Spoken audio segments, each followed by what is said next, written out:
It's not the most fitting resting place for a king, but archaeologists looking for the lost grave of Richard III are about to start digging up a 1960s car park.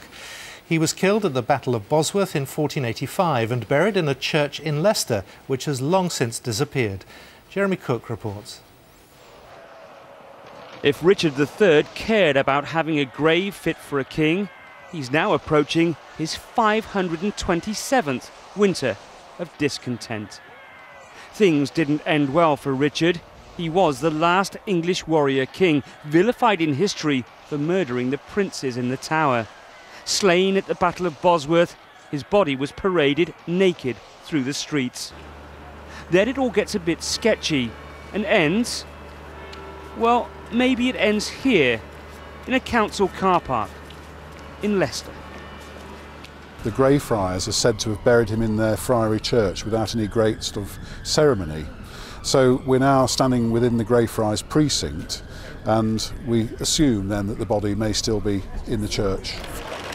They're using sonar devices to try to find the walls of the church, marking out where the trenches will be dug. Coming up, 2 weeks of intensive archaeology.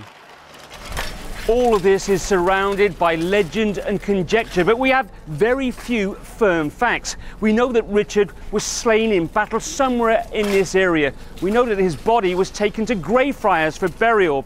But is this the site of the church? And even if it is his body still here? If bones are found, this Canadian could be crucial. He's believed to be a blood relative of Richard III, and they're collecting his DNA to compare with any remains they find. A positive match would prove the connection. It's startling and thrilling in equal measure, I think. If the linkage is proven, are you going to be knocking on a door at Buckingham Palace and suggesting they let you in? Well, any spare palaces I'm open to offer. It's all in the genes though, and we're waiting for proof. Exactly.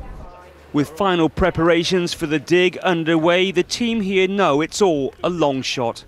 But the prize is the stuff of legend, rediscovering the lost grave of an English king. Jeremy Cooke, BBC News, Leicester.